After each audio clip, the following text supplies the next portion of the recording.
Salut les tocos, j'espère que vous allez bien. Cette semaine, nous allons parler du 19 octobre, de tendance, de taux, de conviction pour votre épargne et de catalyseur. Donc, le 19 octobre, c'est la journée d'anniversaire du Black Monday en 1987. Alors certains d'entre vous n'étaient pas encore nés, mais ce jour-là, le Dow Jones avait perdu 22,6%.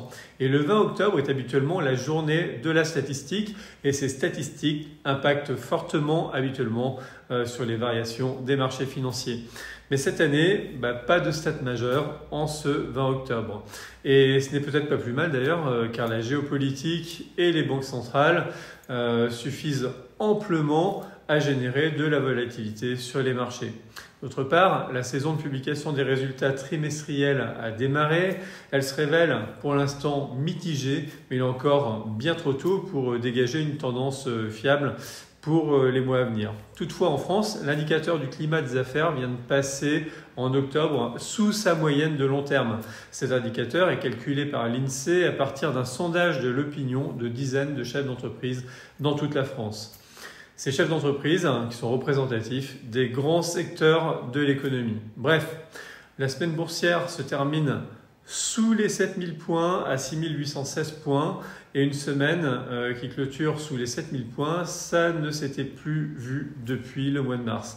Alors cette baisse est principalement liée à Jérôme Powell, le président de la Fed. Il est toujours inquiet sur l'inflation qui persiste aux États-Unis et sur les tensions, bien sûr, qu'il y a sur l'emploi aux États-Unis également. Résultat, cet après-midi, le rendement du bond du Trésor américain à 10 ans a fait un passage au-dessus des 5%, ce qui n'était pas arrivé depuis 2007. Bon, d'autre part, la baisse est également liée au climat géopolitique et les investisseurs craignent le risque d'extension du conflit au Proche-Orient, bien évidemment.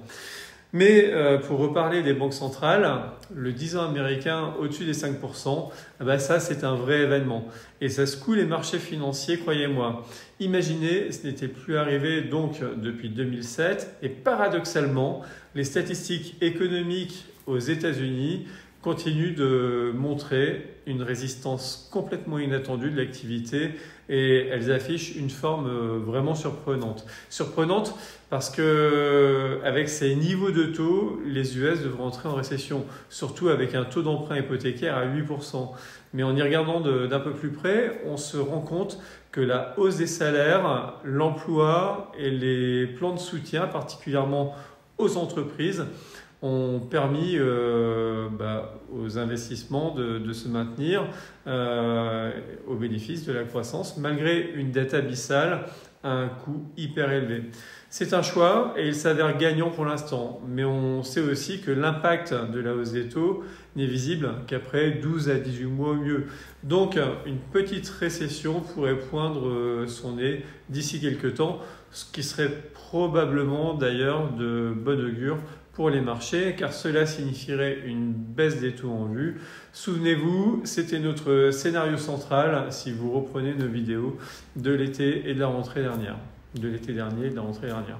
Donc, fort de ces constats, quelles sont les tendances pour votre épargne pour cette fin d'année et surtout quand se repositionner?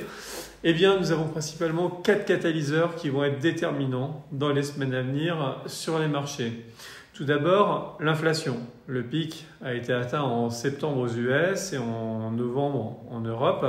Certains craignaient une inflation de second tour, notamment en raison des hausses de salaire, mais pour l'heure, il n'y a pas de signaux en ce sens.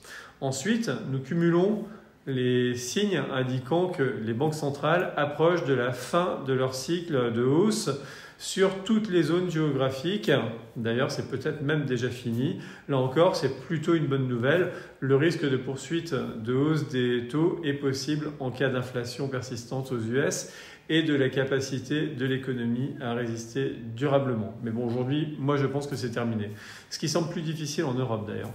Pour le troisième catalyseur, ce sera un point bas dans les indicateurs économiques clés tels que les PMI et l'ISM. Donc, en conséquence, nous pourrions avoir de bonnes surprises aux US et sur les marchés émergents hors Chine. Il faut probablement s'attendre à de moins bonnes surprises en Europe, sauf si les données économiques en Chine s'améliorent, comme ça semble être un petit peu le cas.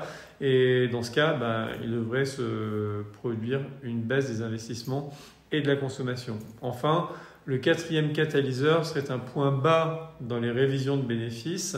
Les estimations de résultats ont été révisées aux US, mais pas en Europe, car comme bien souvent, il y a trop de complaisance au niveau de la publication des résultats. Le risque à cela est un durcissement des conditions financières, ce qui crée moins de marge de manœuvre sur les stimulus fiscaux et l'impact devrait se faire ressentir.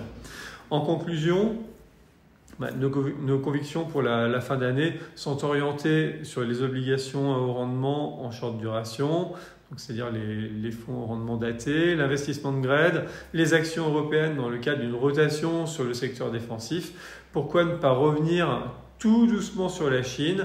Et bien sûr, toujours l'IA et le luxe qui proposent peut-être aujourd'hui un excellent momentum avec la baisse de cette semaine, sans oublier les small caps qui patientent tranquillement en attendant de la lisibilité sur les taux et un indicateur sur la baisse des taux. Alors n'oubliez pas de vous abonner, abonnez-vous également à Centaure Investissement TV sur ma chaîne YouTube. Cette semaine, on parlera de la donation d'usufruit temporaire pour économiser des impôts et aider financièrement un proche. Nous allons également remettre à jour très prochainement notre sélection d'une centaine de fonds pour les assurances vie, les PER, les contrats de capi, etc. dans Centaure Investissement Connect. Et là, nous dévoilerons de très belles surprises. Mais pour l'heure, c'est apéro. Un petit coucou aux Charentais qui sont sur la diagonale à La Réunion. À la semaine prochaine. Bye bye les amis, bisous bisous, ciao.